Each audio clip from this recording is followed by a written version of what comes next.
تو کل منصوب الی محبوب محبوب. آج شام کے دل کیوں تڑپتے؟ مدینہ مدینہ دنیا کرتی پھرتی ہے، کیوں کرتی ہے؟ مدینے جا کر پتا چلتا ہے کہ وہ سرزمین ہی ایسی ہے. بندہ جب شہر مدینہ جاتا ہے تو بعض کا کسی چیز کو دیکھا نہ ہو تو اس کے لیے تڑپ اور کشش ہوتی ہے، جب دیکھ لے تو وہ تڑپ اور کشش کم پڑ جاتی ہے، کیونکہ دیکھ لیا نا. بار بار آپ مجھ سے ملیں گے تو ظاہر ہے کہ وہ تڑپ تو باقی نہیں رہے گی. لیکن مدینہ شریف ایک ایسا شہر ہے جو دیکھتے جاؤ گے طلب بڑھتی چلی جائے گی، پیاس میں اضافہ ہوتا چلا جائے گا. پھر تو یہاں آ کر ضروری نے بھی کہا تھا نا کہ چھوڑ آیا ہوں ضروری میں دل و جان مدینے، اب جینا یہاں مجھ کو دشوار نظر آیا. پھر قیامت بن جاتی ہے ایک گھڑی، ایک ایک گھڑی. وہ کیا ہمارے محترم پڑھا کرتے ہیں کہ قیامت ہے انتظار مدینہ. وہ قیامت بن جاتا ہے، ایک ایک لمحہ جو ہے وہ قیامت بن جاتا ہے. اس لیے اس شہر کی خوبی، اس شہر کے کمال کیوں نہ ہو. کہا کہ اس شہر میں محبوب جلوہ فروز ہے، خاک طیبہ ازد و عالم خوش درست، آنکھ خنک شہرے کہ آنجا دل برست. حضور علیہ السلام کا در ہے، حضور کے روضے کے سامنے بیٹھے تھے. اللہ اکبر. تو لوگ سلام کر کے آ رہے تھے، کوئی ہندوستان کا ہے، کوئی عرب کا ہے، کوئی ترکستان کا ہے، کوئی پاکستان کا ہے. سندھیوں کے سلام کے انداز اپنے ہی ہیں. عجیب وہاں ماحول تھا. تو اقبال کا ایک شعر بار بار یاد آتا کہ شش جہت روشن زتاب روح تو، شش جہت روشن زتا. اس وقت تصور ایسے ہی ہوتا ہے، شش جہت روشن زتاب روح تو، ترک کو تاجی کو عرب ہندو ہے تو. اللہ اکبر. اقبال کہتا ہے چھوں سمتے تیرے چہرے سے روشن ہیں. حضور یہ ترک بھی تیرے ہیں، یہ تاجک بھی تیرے ہیں، یہ عرب بھی تیرے ہیں، ہندو ہے.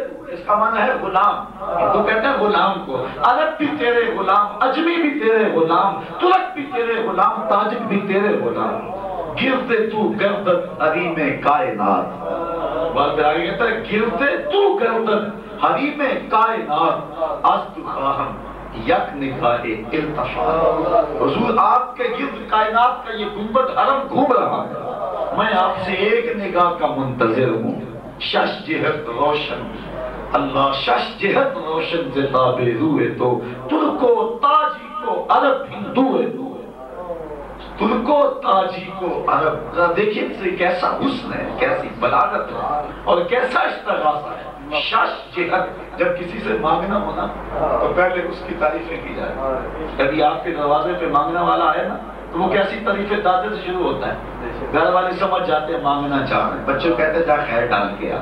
پتہ ہے جو تعریفیں کرا نفس سوال نب پہ نہیں آیا، لیکن گھر والے سخی سمجھ جاتے ہیں جو ہمارے خانوادے کی تعریفیں کر رہا ہے یہ مانگنا چاہ رہا ہے. اقبال مانگنے سے قبل کہہ رہا ہے شش جہت روشن زتاب روح تو، ترک کو تاجی کو عرب ہندو ہے تو. کیسا حسن ہے، کیسا نکھار. شش جہت روشن زتاب روح تو، ترک کو تاجی کو عرب ہندو ہے تو. گردے تو گردن حریم کائنات، گردے تو گردن حریم کائنات، از تو خواہم یک نگاہ التفات. اور یہ اگر حضور رحمت للعالمین پڑھے نا سارا، آخر کے اندر کہتا ہے کہ حضور میں لب پر ایک سوال لے کے پیش ہوا ہوں، میری ایک آرزو ہے. پھر کہتے ہیں حضور جرأت نہیں پڑتی وہ آرزو کیسے پیش کر. پھر تعریف شروع کر دیتے ہیں اور پھر آخر میں کہتے ہیں کہ وہ میری آرزو پتہ کیا ہے؟ مرکد در سایہ دیوار بخش.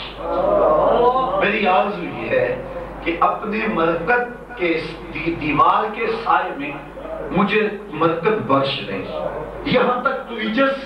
پھر اقبال سر اٹھایا، کہا پھر میں اس آسمان سے کہوں، پھر میں اس آسمان سے کہوں میری خواب کے ذروں کا مقابلہ تو کر کے دکھا.